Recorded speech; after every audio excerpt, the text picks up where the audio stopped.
giving my speech, and this is my audience. Jenna and my mom. Hello. Okay, and my speech is about problems with standardized testing. Okay, so students nowadays have one major test that determines their future, the SAT. Parents and students dread this time when it comes to take this test, which students may take once, twice, or maybe 3 times. Endless money and time is spent in preparation for this one standardized test, which is the defining factor where this child will get accepted to college and pursue his or her education. My experience with standardized testing is as an assistant supervisor of the SAT, which means I am basically a proctor that gives high school students the SAT. I have seen how the standardized test is not as accurate and strict as some people may think. For one, students are extremely nervous. They go to the bathroom multiple times and are edgy and tense the entire test. Having these students so nervous about one test score causes them to not take the test to their full ability. Secondly, standardized tests measure a very limited amount of students' education. In my opinion, I think standardized tests like the SAT, ACT, EOC, EOG, MCAT, and NCLEX, and many others do not accurately portray students' knowledge and should be completely taken out of college and further education admission processes.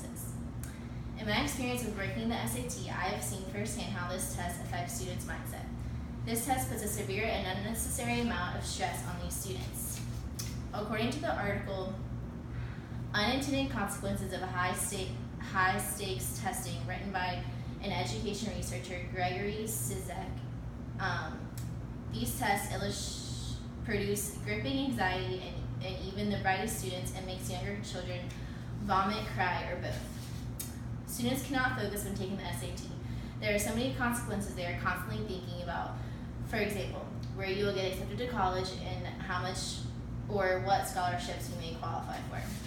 Second, and most importantly, standardized tests do not accurately portray what students learn in their classes.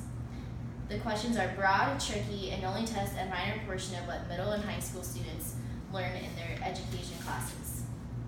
When taking the SAT, students mainly focus on strategies they learn in their tutoring sessions.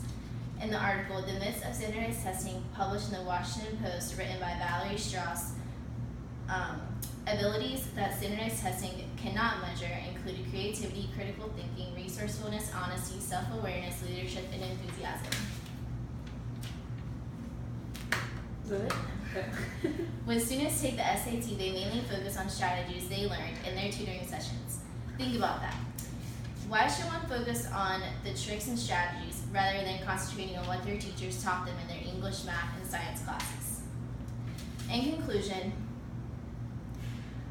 one test score should not be a determining factor of where students get accepted to college or further education, especially when this test does not accurately test students' ability to learn or retain information.